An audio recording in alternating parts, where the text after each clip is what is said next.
আসসালামু আলাইকুম। কি অবস্থা, সবার কেমন আছেন? আমি আলহামদুলিল্লাহ ভালোই আছি। প্রতিদিনকের মতন রাতের খানা শেষ করলাম।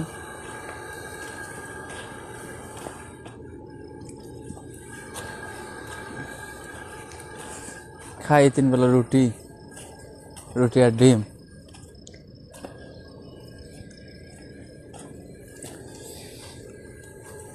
দেখেন খানা: ডিম, টমেটো, শসা, ডিম ভাজি।